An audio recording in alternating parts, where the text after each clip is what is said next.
Hello and welcome to Sounds Heal podcast.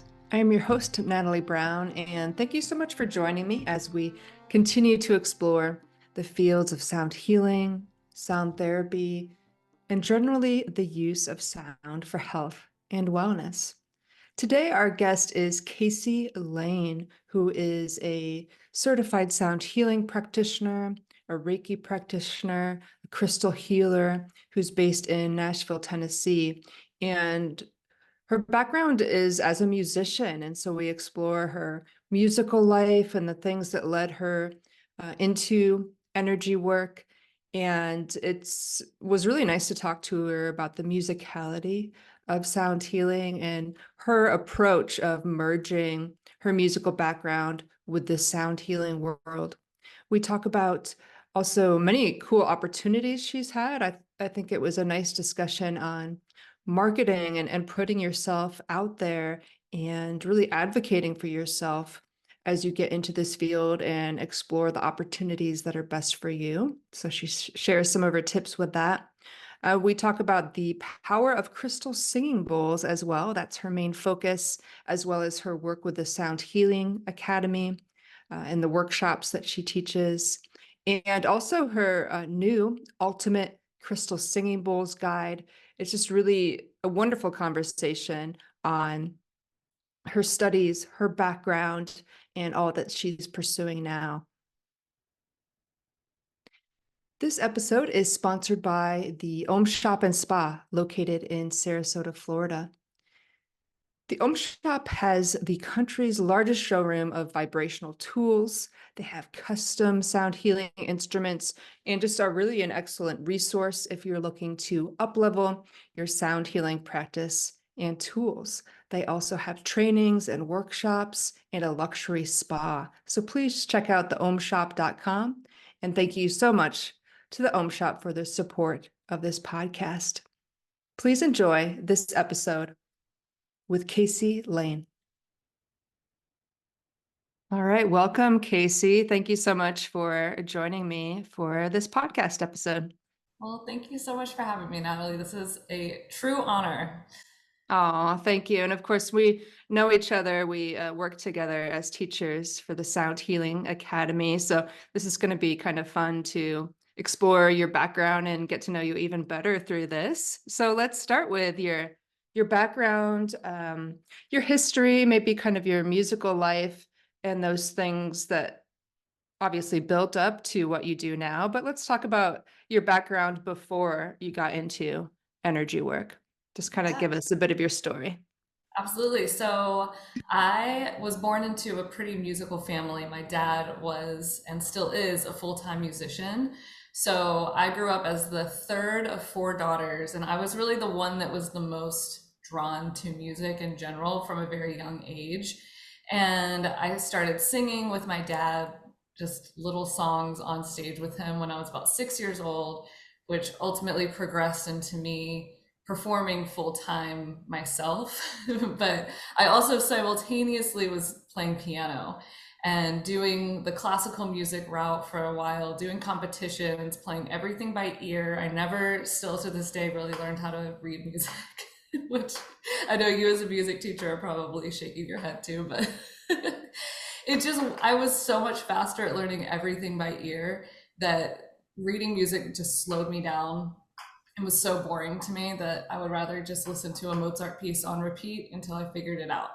And so ultimately started getting more into pop music. I was really like into Ben Folds and started playing and singing when I was in high school, really. And as soon as I could drive myself to a gig, I was doing my own gigs. In high school, I ended up going to the University of Virginia where I majored in music and performed doing gigs all around. I was also in an a cappella group in college, which was a very fun thing that really ultimately opened a ton of doors for me, which was pretty cool. And then moved to New York right after graduation, a few months after graduation, to do music full time there. I was in a bunch of different pop bands, rock bands, playing music, teaching private lessons. Ultimately moved to Nashville after meeting my now husband in the studio after working on a project that brought us there. Tim, my husband, ended up mixing the project. I moved here in 2016 and got a day job. That was I said for a long time, my first and hopefully last, but now I feel more confident in just saying yes. It was my first and last day job. And 5 years out of that, or 5 years of doing that work, it was exactly 3 years ago this month that I became full-time doing sound healing. So it's been quite a journey, and that's kind of the Spark Notes version of it. Yeah. Yeah. And yeah, being in the music industry is really a grind. And it sounds like you know, did everything you could. You were in all kinds of different groups and teaching as well. So what were your goals, do you feel, for yourself, that aspect of your life as a musician? And then what sparked getting into energy work and sound healing along the way? Yeah, I mean, my goal, I wanted to be a pop star for a long time. That was my goal. I wanted to be doing bigger stages, all of that, especially when I was in New York. That was really the goal. And after I moved here, I mean, that was still pretty much a goal. I moved here when I was 27, and I think I was almost 28, I guess, at that point. But yeah, I was ready to do it full time here, and then moved here, and it was like, oh, I gotta pay the bills here, and I can't just immediately transfer all of the connections that I had in New York to Nashville. I knew that I could hustle and figure it out, but it was just going to take a bit more time than I thought. And I ended up having the guy that was the lead singer of a band with my sister that brought me to Nashville, that introduced me to Tim in the first place. It was very serendipitous whole situation that got me where I am.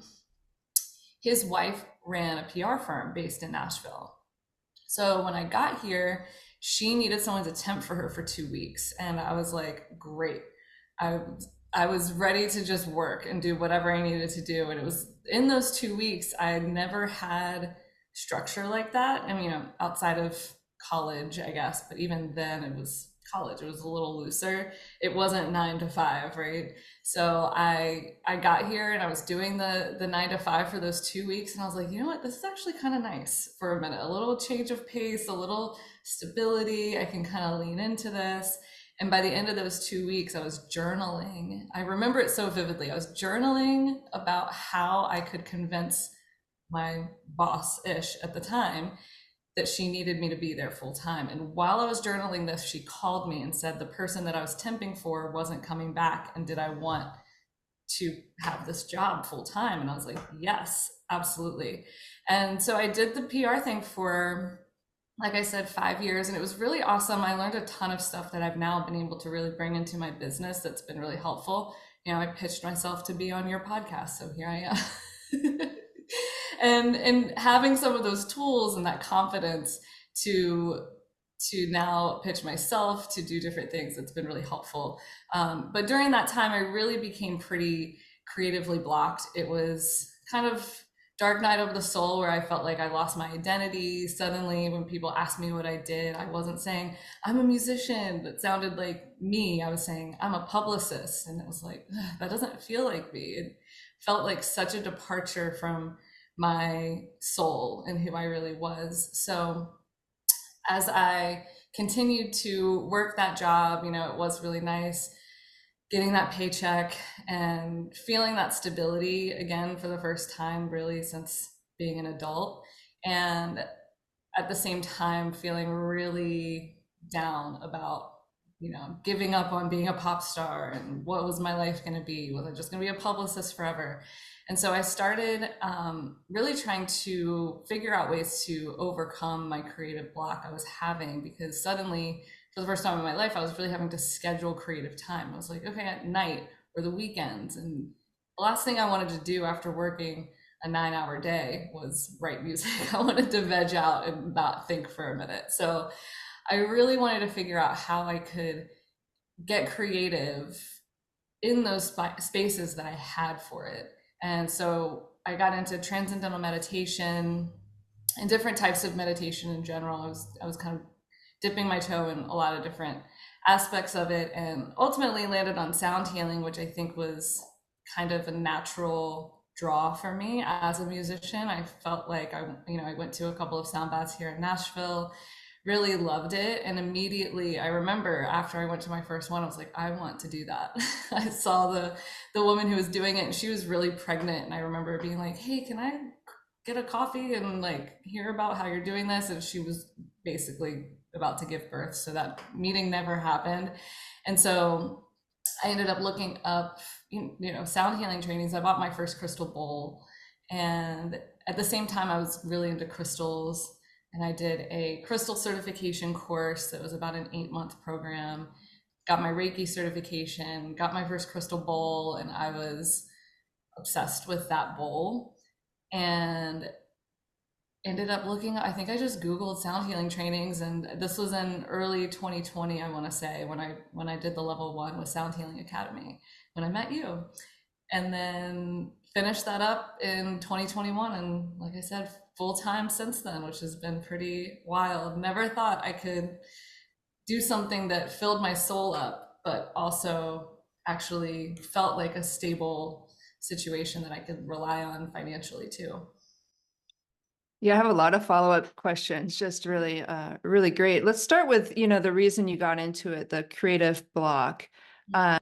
How do you think those things helped you with a creative block? Like, what was the shift for you, and just how did that shift your approach to creativity? Well, I knew at the same time that I was working with a lot of health and wellness clients. So I was learning a lot about, I had this one client and she had a book called Do Nothing.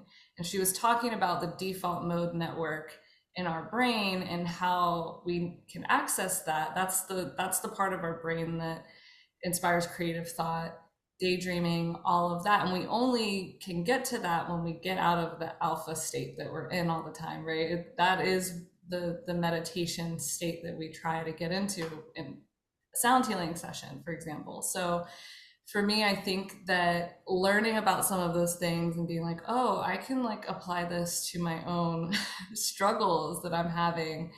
And if I'm having these struggles, I know that other people are too. And really started thinking about it already kind of as a business from the beginning of I really wanted to serve people in that way, to help other musicians. I'm in Nashville, Tennessee. There's an unlimited supply of musicians, I'm sure, that can use some sort of creative help. So, I think that that's been a big part of the beginning part of my mission with this, was to help with that creativity, because I think we're creative creatures. I read the book The Artist's Way by Julia Cameron, and that's been a book that I've told everyone to do. It's that 12-week program. It really puts into perspective, if we're not creating, we're kind of doing a disservice to our humanity in a way. And I know that sounds very dramatic, but it truly is. And so I think if we can all be more creative people, the world will be a better place. Absolutely. And yeah, I remember when we first met and started talking about some of your goals with sound healing was about working with musicians in your area. And so kind of a two-part question. As you got into using sound for, health and wellness and healing, how did that, right? You're a musician, you have been your whole life. How did that change you as a musician and your approach to music? And kind of the two sides of you, the pop indie, the singer-songwriter, and the sound healing musician. How did that change your approach? And then what opportunities have you had working with musicians in your area? And what are you kind of noticing when you offer this kind of sound healing to musicians? Yeah, I love that. So I think to answer the first part, the actually let me answer the second part first. I have not focused as much on that since I first started. So just because when I first started, that was like the goal, that was who I was pitching, that was what I was really the goal was initially, which obviously expanded over time naturally, especially with working with the Sound Healing Academy and starting to teach. And just really, if you're working full time in this space, you can't narrow your market that much. So I I have had some really cool opportunities. I've worked with Zach Brown Band. I did a session with them before recording a record. That was actually in 2021. I've worked with a handful of musicians that have actually hired me to come to the music venues, because another side of it was also creative. In addition to creative block, was just performance anxiety, and that's something that I personally struggled with as well. And so a different offering I haven't done in a long time, but it was to go to the venue and do some sound healing energy work before a performance, just to get the artist in a better headspace, because it's so chaotic. And similarly with recording, right? You go in the studio, there's all this buildup, there's all this pressure, there's creative pressure. So you have the performance anxiety and the creative pressure happening at the same time. So I've had some cool opportunities with that. And as far as my work as a musician is shifting, I think I still put out a record that I've been working on for like 5 years, I want to say, maybe 6 years, back in 2022, that was very strictly indie pop, no singing bowls on it, for better or for worse. But when we were already really deep into that project by the time the bowls had really become such a big part of my life. But I remember when actually it was the final paper, I think, for level 2 with the Sound Healing Academy, I had this breakthrough moment where I realized that I really had been a sound healer my whole life, and bridging that gap where we see these two things as so separate, but really they're so similar. I think about the way that when I would go perform and sing and make people cry, that was a healing exchange. It was very personal and very emotional and felt in this deep way that wasn't just indie pop music, where you think of it being a little more sterile, a little more contrived even. So I think that having that realization and kind of acceptance of that, okay, this is all a consistent thing. It doesn't need to be these two very separate areas of my life. But one thing I think that's been interesting is I got contacted by a record label back in, I think, 2022 is when we did the first recordings, who specialize in healing music. So they recorded me doing my bowls, released the record of these handful of tracks of my bowls playing that took me, we did it in a few hours in the studio. There wasn't a ton of attachment to it. It was kind of like, okay, now play one bowl and then do a fifth, and then we'll do that for 3 minutes and then stop. I was very unattached to the outcomes. And then once the record came out, all of these streams started coming in, and it was in 2022 that was released, at the same time that I was putting out my pop record. And the extreme contrast in just the number of streams, and I'm talking specifically on Spotify because they got on all these playlists, but it was this moment of, okay, I think that this is a cool, I'm gonna choose to look at it as cool because it bothered me at first, sign from the universe that this is where I should be putting more energy into this outlet more than the pop thing, because the pop thing took me, like I said, 5 years to make. It was the blood, sweat, and tears, working with my husband. It was a lot, right? I put a lot into it, and so did he. And then these little recordings of my bowls that just took off. And so I feel like that's been a really interesting contrast in those two worlds, but me also now really trying to focus in on creating new sound experiences that are adding a little more musicality and a little more of my background in pop along with my bowls. I see that as really the future of where I want to go with all of it, because I have a very musical way of playing my bowls. I kind of can't take the musician of me out of it. For better or for worse. And so just really kind of leaning into that side of it. I did a show a couple weeks ago, where it was synth-based tracks that Tim and I had put together with my vocals over top of it, with my bowls. I played my gong. It was still a total sound bath experience. The whole music venue was laying down, eyes closed, in a meditative state. It was really, really powerful. And that's where I want to go from here, I think. Is looking for more experiences and venues that can support that kind of experience, and instead of it being this either or, kind of merging the two worlds together to make it make more sense for me. Yeah, yeah, exactly. Merging and just bringing it all together rather than being separate. Yeah. And so let's talk about, I mean, you do primarily work with crystal bowls, right? You'll bring other tools into what you do, but your studies and your teaching, as well as your offerings, are primarily crystal bowls. So why, you talked about early on, you got into crystal healing specifically, and then the bowls. Why do you think you were led to that? And why do you find them so effective as your primary tool? Hmm. Love crystal balls. I, for one, find them to be, well, there's so many ways I want to go with all of this. One thing I think that really did draw me to them is their musicality. I think they're new on the scene, right? They've only been around since the 80s, 90s, and they are kind of more westernized as an instrument. They're sold in the 12 note scale. They are also sold by, the chakra correlations, where it's just a C major scale. They're sold by the endocrine system, that's a pentatonic scale. So there's something very musical about them that I think is different from some of the other more traditional, older sound healing instruments out there. So for me, I love that I can play them almost like a piano.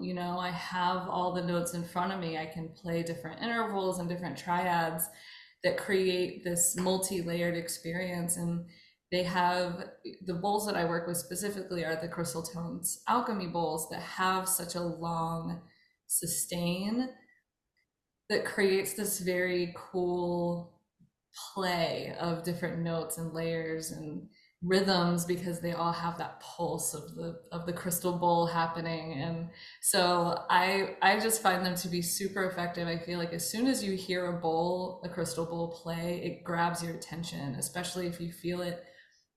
If you're in the room with one, you feel it as much as you hear it. It just has a way of really penetrating the physical body in a way that, other instruments obviously do as well. But to me, because of the tuning, because of the way they are so perfectly in tune with each other, hopefully, that they are able to hit you in a way that feels super effective and hitting the nervous system the way we want it to. Yeah, and my other kind of question with something you mentioned a little bit earlier is your kind of entrepreneurial approach, right? You talked about, pitching yourself for certain things. And actually, I think that's an aspect that not everybody, well, it's not necessarily their forte, right? I certainly have students that are very talented, but they don't want to sell themselves to yoga studios to get out there, or they don't really get the marketing piece. And I know that's a huge aspect of your work and probably what you bring to your students. So for those kind of getting into this field and learning how to use the tools, what's your best kind of piece of advice, suggestion for the marketing piece and just getting yourself out there to the communities that you're wanting to work with? Yeah, it's hard. And I think that's been the biggest help for me, working with people. I was working with, like I said, a health and wellness expert. So I had people from Jillian Michaels to Tiffany Cruikshank in yoga medicine, and Tara Stiles, some really big names in their fields. And if I could be pitching that level of fame, for lack of a better word, to outlets and still have people say no thank you, it was kind of this, okay, the worst thing, if people are saying no to Jillian Michaels, who is, I mean, I still really love Jill, but if people are saying no just to someone of that level, and they can say no to me, and I can't take it personal because there's a reason why it's not a fit for that story. It's not a fit for this whatever at the time, the podcast. So really telling myself that the worst is a no, and that's direction. That still is an answer that puts me, okay, let me focus my energy in something else. And when I quit the day job to do this, my first month, I think I made $1,500, and I was like, yes, I did it. I was really excited, and then it was like, okay, I'm gonna have to like make a lot more than that if I want this to be sustainable, and I have to be persistent. And that really is my biggest piece of advice, is just be persistent, and not in an annoying way. That word feels gross in a way of like bugging and nagging, but I mean persistent, not like with the same person. I mean persistent all over the maps. Be persistent in, okay,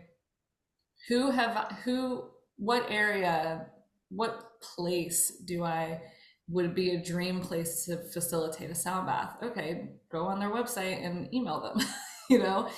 Write up a little blurb about what sound healing is, maybe what your background is, what your vision is, and pitch it to them. And like I said, the worst thing they can say is no, and then you can move on and maybe come back to them the next year and see what's happening. There's one place that I've been trying to get to in Nashville for years now, which is the planetarium. They have told me no. I've talked to multiple people. It seems like a very obvious, this is a cool event and partnership, and it just hasn't happened. That's the one thorn in my side. But other than that, for the most part, people are really into this. And I think the more the field gets recognized, for one, and people have heard of it and it's not so foreign anymore, and yet also at the same time the markets are more and more saturated, so you can't rely on someone reaching out to you anymore. If you want to be successful, you need to be proactive. You need to be reaching out to the venues and the places, and think of fun ideas of what would you like to experience. I'm trying to think about summer solstice, and where can we do something that has a pool, because that would be fun. And I've done that before, and it takes how to position yourself in your market that can set you apart from the other people out there doing it, and offering it to people. I think one thing I always tell my students too is really think about your personal experience in this life. Who are you specifically most trained, I want to say is the word that's coming to me, but most able to help because of who you are as a person? Because we all have a story, we all have people in our lives that we've helped in different ways that we can look at a larger scale. And I think, for me, that was like working with the musicians. I really wanted to focus on that. And, I do some of that for sure, but I also do all these other things, and there's just such a need for these people that are in all different types of situations that are beyond the yoga studios, or beyond the spas that, and you can still get paid at those places too. I work with a mental health facility here. I work with a detox center here, and people are like, oh, that's so great, you do that work. And they assume that it's volunteer because it's people who need it in those ways. But those facilities have budgets for things like this. So looking at those types of situations, not as, oh, that would be a volunteer or a donated thing, which obviously is great if you want to do that as well. But knowing that you can often charge for that there too. Yeah, that's great advice. And I always say, yeah, with the popularity and sound healing being such a trend and really blossoming right now, I think that people can get in the mindset that it's getting oversaturated. But I think you're right. I think it's such a limitless offering, and to really focus in on who do you want to help? What is that community that is super important to you, and other opportunities will come. But yeah, from being persistent, you have gotten so many amazing opportunities, really big ones. Do you want to mention a couple highlights of some of the super cool things or collaborations that you've gotten to do? Yeah, well, one that's happening this year is with TikTok, which is a pretty cool one. I am doing quarterly sound baths for them, and they have an office here in Nashville, but we did one in the office last time. We're gonna do some virtually because I'm not just doing it for this office. It's like they're worldwide. They're doing it virtually, so I can have everyone anywhere who wants to join be a part of that, which I think is very exciting. I also have partnered with Soho House, which is it's like a social club. They have them in a handful of different cities all over the world. That one's been a really cool partnership because I do a monthly sound bath with them. And because it's kind of an exclusive space, it's really opened a lot of doors and connections for me to be a part of different panels that I've been invited to do. And obviously people wanting to come do the trainings, hiring me for private events. And that's been really nice as well. I have done a virtual sound bath. This was actually more early on, but it's still one that I'm really proud of, with MusiCares, which is the recording academy that's responsible, for the Grammys and all of that. So they have this department called MusiCares, and this was me pitching myself to them. It was like, oh, it's Mental Health Awareness Month coming up. I would love to offer a virtual sound bath for your members, because MusiCares is a program that offers mental health, and I'm honestly not even sure exactly what all they do these days. I haven't looked in a while, but resources for musicians who are struggling with different aspects of mental health. So they have platforms for people to get connected with counselors and therapists and all of that. So I did one with them that was really cool, and that was just a virtual 30-minute sound bath. Again, it was a couple of years ago, but I thought that was a really cool one. And Women in Music, which is an organization that's also kind of all over the world. They have different chapters. I've done some sound baths with them, which has been very cool. And yeah, almost all of them. Oh my gosh, Soho House, it took me months of being persistent and honestly a little bit annoying with them when they opened, because as soon as someone said Soho House is opening in Nashville, I was like, I'm going to do their sound baths.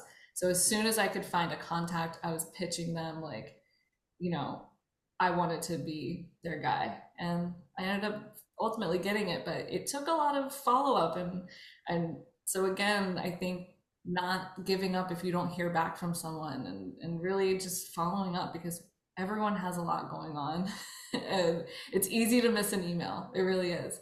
So never being afraid to circle back with someone one or even two times. Right. And I mean, it shows just how busy you are. I obviously know your work with the Academy and your offerings, but, being able to pursue all those different avenues takes time. So yeah, just let us know a little bit about your offerings, your own mentoring that you do, the workshops that you teach for the Academy, as well as your new, your guide, right? The PDF and video that you've just put out. Let us know a little bit about what you have going on. Yeah, I've got some fun stuff going on. Like you mentioned, teaching with the Sound Healing Academy has been a huge thing in my life. And at the end of the day, I owe that to you, Natalie. You were my teacher, and you helped me get onboarded and did the interview process. So I have you to thank for so many blessings in my life. So thank you.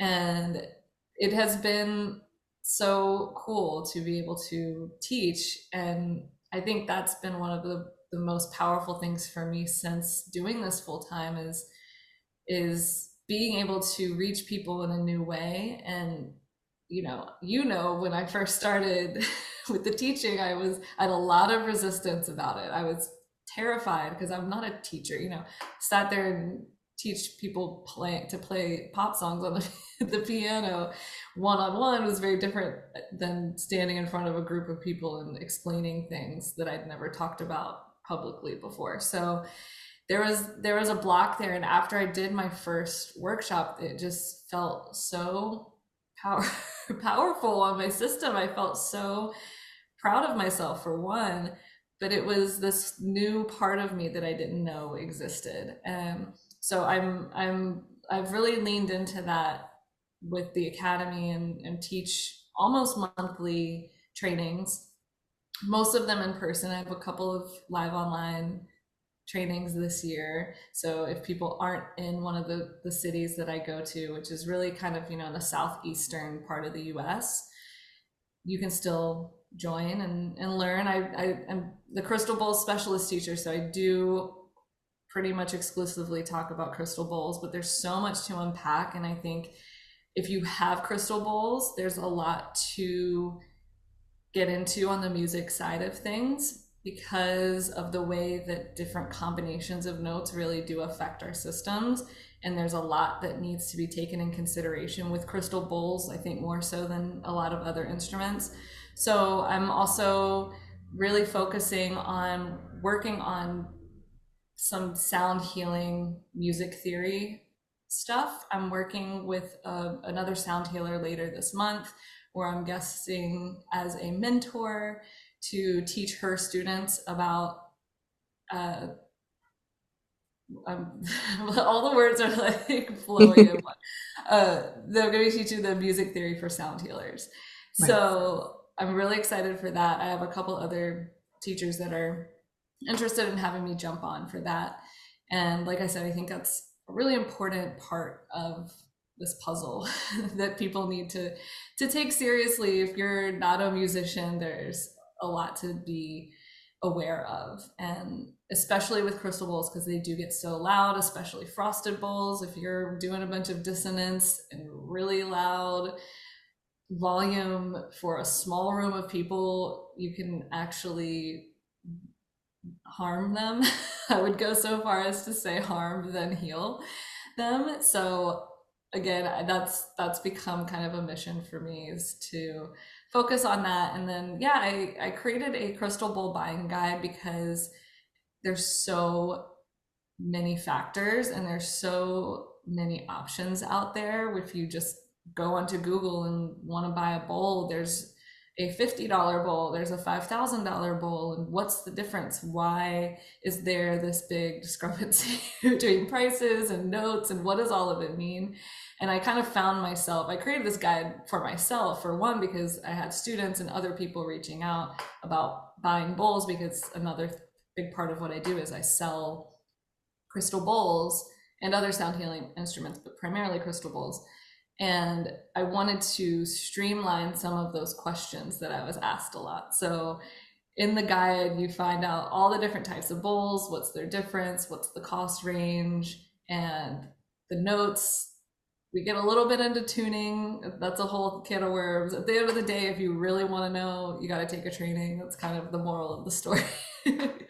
But at least this gives you a free guide that breaks it down into the different things to consider with each type of bowl, and really asking you yourself certain questions about what your goals are for them. So hopefully it's helpful to people. Yeah, it's almost like things you wish you would have known before you bought a bunch of things that you actually didn't end up wanting afterwards. Yeah. Yeah, and things that I wish that I'd known. And then I see students who buy bowls and they come in and they've got some, I'll call it like a stepsister bowl, where it's a bowl that is in a totally different tuning and it sounds totally different from their other bowls. And they're like, I don't really like this bowl. And I'm like, well, I can tell you why. So there's a lot of money that can be saved if you're able to watch the guide, but also work with someone like you or me who sells bowls and can really guide the process so they get exactly what they want and they are in tune with each other. Because that's really the biggest role I feel like I have as someone who sells these instruments, is making sure they're in tune with each other. Yeah, we'll make sure to drop the link directly to that in the wherever you're listening or watching this. And okay, great. I mean, you have so much going on. What are you looking forward to the most coming up? What are you seeing ahead for yourself? Yeah. So in addition to doing a little bit of traveling with my workshops. I've got one in Virginia Beach later this month. I'll be back in Nashville. I've got DC. I was just in Atlanta, so it's been fun to kind of go around and go to different cities to bring this awareness and these practices to these new spaces. So I'm looking forward to that. Like I said, really digging into music theory for sound healers. I want to work on like a mini course for that for students who need a little extra support in that area. And what else am I doing? I feel like I have so much going on. And it's all great. Obviously, selling bowls, working on my mentorship program, helping other people get their businesses off the ground is really fulfilling to me because, you know, even if you do an extensive training like the Sound Healing Academy offers with level 2, at the end of that, there is this, oh my gosh, okay, I have to jump into it. How do I get my website? What do I need to figure out? How do I do all of these things to make it a real business? And so I really am putting some more emphasis on that right now, to be able to help people do that, and also helping them with pitching. So it's there's a lot to it. That's great. I mean, you're covering the bases of things that not everybody has experience with, like music theory. If you're not a musician, you can absolutely get into this field, sound healing, right? But you might need some help with things. Or yeah, if you don't have marketing experience, absolutely, you can be completely successful in this field. You just might need some help with things. So you're kind of covering those areas that will help lift people up so they can be successful, especially after all the training and learning it takes to, and investing in instruments that it takes to be in this field. You want to set your best foot forward as you really get out there offering this to people. So that's wonderful what you're offering. Thank you. And then yeah, I've also got, like I said earlier, the kind of upgraded, for me personally, sound bath experience that I want to start exploring new venues and really offering that in a new way in the future. Because, you know, I'm doing these workshops, and you and I have talked about this too. We're, you know, saturating our own markets with other sound healers. So I also have to think about elevating what I'm doing to be able to stick out in the market as well. So that's another big part of it. And making more recordings too. Tim and I have started working on some stuff, just recording on our own downstairs. We have a studio here, and I've actually had a handful of different artists who want to have my bowls on their recording. So working in the studio more with them too, and that also fills my cup, my pop musician's cup as well. That's really, really cool. Yeah, it's really like the more that we lean into what we're doing, and kind of building up our arsenal of offerings, the more we grow as an individual, but it also grows what's happening in the field. So it's just great, all the things that are merging for you as you're growing yourself, right? Let's bring it, just to kind of bring it to a close. I'm just curious your thoughts from all your offerings, all your workshops, you know, how needed sound healing is in the world right now. What's your feeling? What's your sense? What are you hearing from people that attend your offerings that just displays how beneficial working with sound is? What's been some impactful, maybe testimonials you've gotten from people? Yeah, it's been interesting. The working in the mental health facility and the detox center, it's the hardest gig I do, and it's the most fulfilling at the same time, because I'll have people walk out in the middle of those because they can't handle what is coming up for them. It's uncomfortable, whatever it is. It can be really intense for people who are going through it.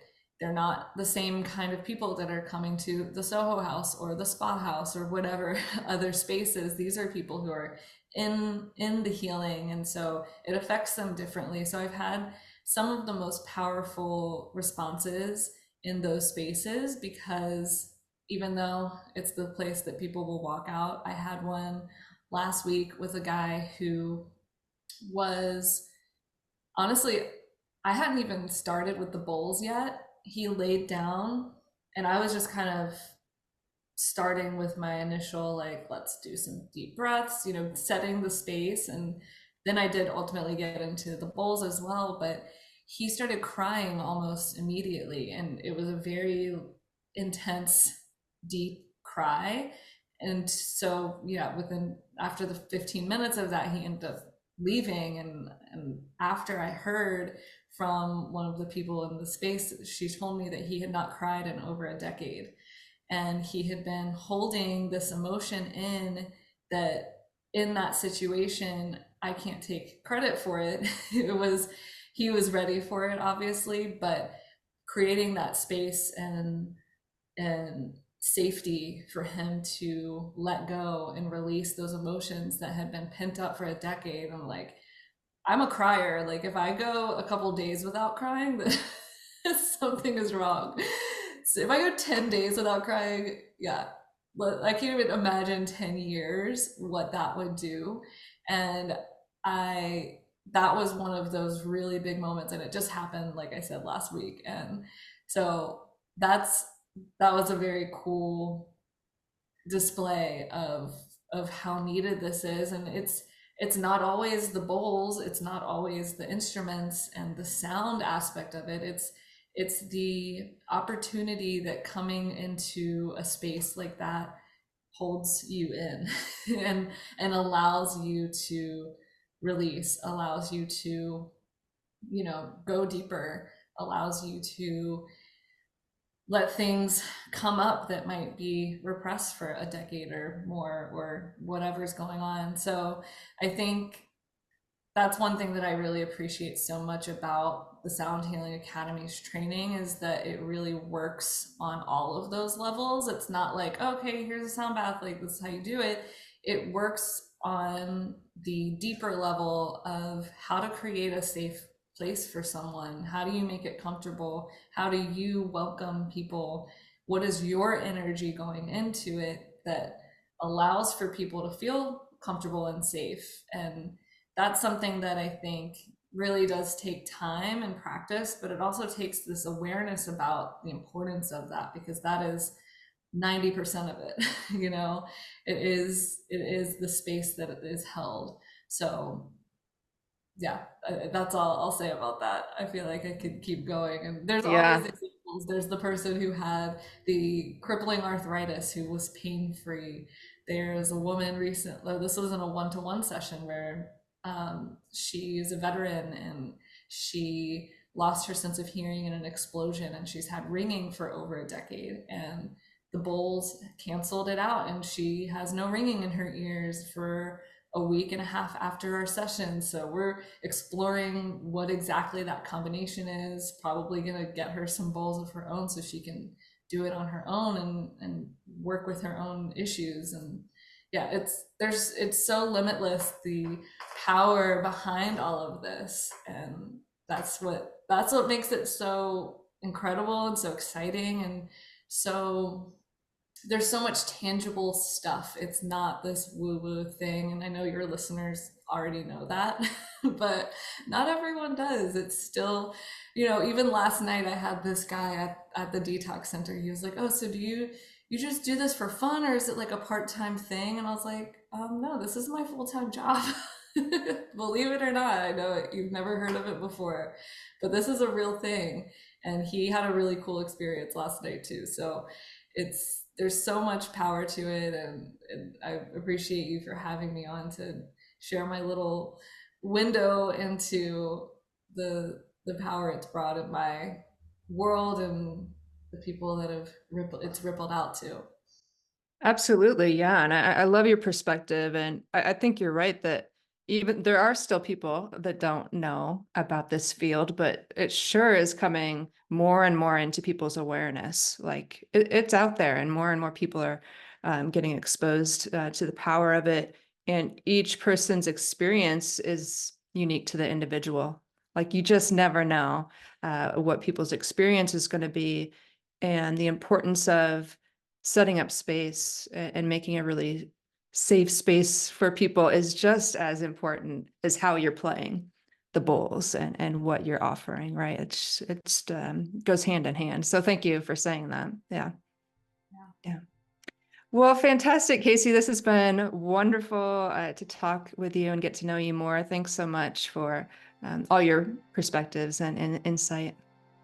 Well, thank you so much, Natalie. It's always good to chat with you, and I loved having this time to go deeper on some of these topics. Awesome. Thank you so much. Thanks so much for tuning into this 5-year anniversary episode of Sounds Heal Podcast, sponsored by the Om Shop and Spa. You can keep up to date with what's coming up next at soundshealstudio.com.